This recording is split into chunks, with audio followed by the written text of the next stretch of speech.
मैं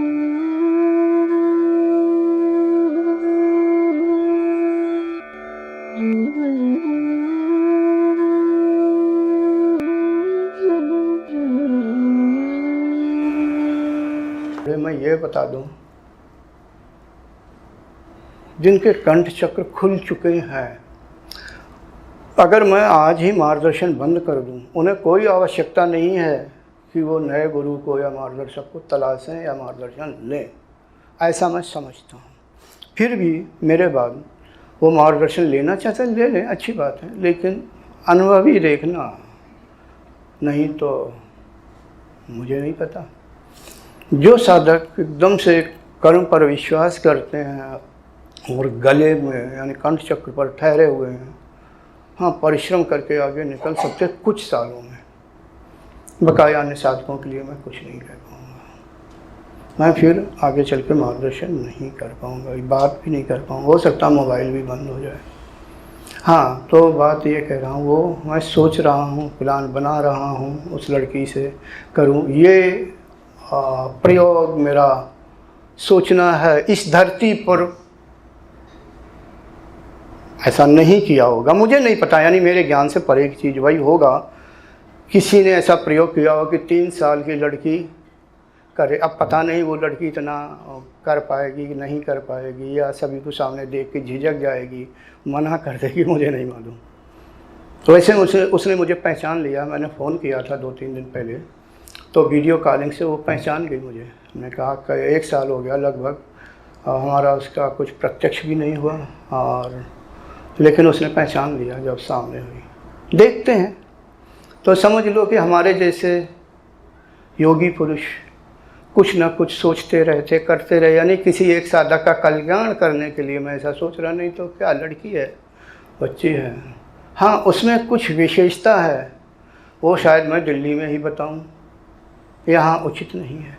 क्या विशेषता है ये अब वहीं पर, क्योंकि यहाँ के कुछ साधक वहाँ भी उपस्थित रहेंगे दिल्ली वाले में। तो साधकों, अब कुछ मंत्र जाप हो जाए तो हमारे रंजय जी हैं, रंजय जी की वर्तमान में योग्यता ब्रह्मरंध्र तक है, खुला नहीं है, तक है। अब पहले 8-10 घंटे करते थे, अब घट घट के 5 घंटे 5.5 रह गए। पता नहीं अन्य घंटे वो कहाँ चले गए। हमारे श्याम महादेव की तरह क्या इधर उधर अपना काम में व्यतीत कर देते हैं, क्या करते हैं। उनका तो गला खुल गया, उन्हें क्या ज़रूरत है। रंजय जी ने सब कुछ छोड़ दिया, श्याम महादेव जी तो रिटायर हो गए, अब उन्हें कोई ज़रूरत भी नहीं है। लेकिन रंजय जी स्वयं रिटायर हुए हैं। तो मेरी सोच में ये एक अच्छे साधक होने चाहिए, मगर इन पर गुरु कृपा अब नहीं हुई, बहुत दिनों से हुई, नहीं तो यहाँ तक नहीं आते। किसी साधक की सामर्थ्य नहीं थी गला खोल ले, जो मेरे द्वारा है। कुंडलिनी ऐसे नहीं जागृत हो जाती, ना कंठ चक्र खुलता, बहुत कुछ बदलना होता है। और जिनकी कुछ ऐसे साधक है कि मैंने गले भी खोल दिया और आगे भेज दिया, वो हम ही से भिड़ गए, ये उनका कर्म, भिड़ गए, आप दूर हो गए, वो जाने। तो साधकों, कभी भी आप मार्गदर्शक को पहचान नहीं सकते हो, जान नहीं सकते हो, यही वास्तविकता। जैसे कक्षा 1 में पढ़ने वाला विद्यार्थी अपने शिक्षक को नहीं जान सकता है कि ये योग है कि नहीं है, बस ऐसे ही साधक। ठीक है। तो रंजय जी, इस समय आपकी सोच क्या है? जो भी तुम्हारा मार्गदर्शक भी हो, तुम्हारे त्याग से, शुरू के त्याग से मैं प्रसन्न भी हूँ। तो रंजय जी, तुम्हारे मन में क्या उछल कूद हो रहा है, तो क्या बताएंगे? फिर मंत्र जाप करेंगे और ध्यान करेंगे। आप अपने मन की बात कह दीजिए। मैंने देखो कितना स्पष्टवादी हूँ, मैं अपने पेट में नहीं रखता हूँ, कह डालता हूँ। जो साधक को मैं अकेले में कभी नहीं कहता हूँ। जैसे उस सन्यासी को मैंने कभी मैसेज नहीं किया, ऐसे जो कुछ है मैं डांटता हूँ, डांटता रहूँगा। कुम्हार का काम है घड़े को ठोंकते रहना, ठोंको, खूब ठोंको, ठोंक ठोंक के मजबूत करो, और फिर बाद में बड़े आराम से छाँव में सुखाओ। घड़ा कहता नहीं, मेरी ज़िंदगी आराम में, फिर घुसेड़ दो आवे में, अभी पता लगता है।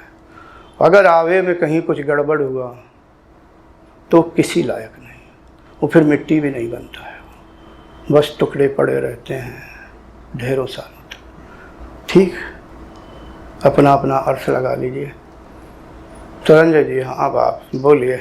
बोलने का अवसर है, ऊपर बैठे हो, अकड़ के रहना, घबराना नहीं, तुम्हारे साथ हूँ मैं। बोलो।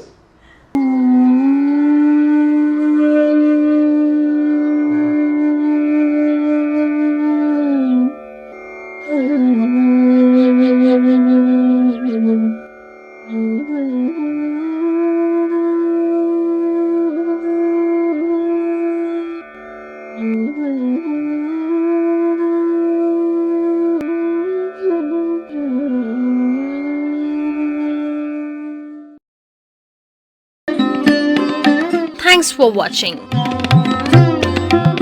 Remember to like, comment and subscribe.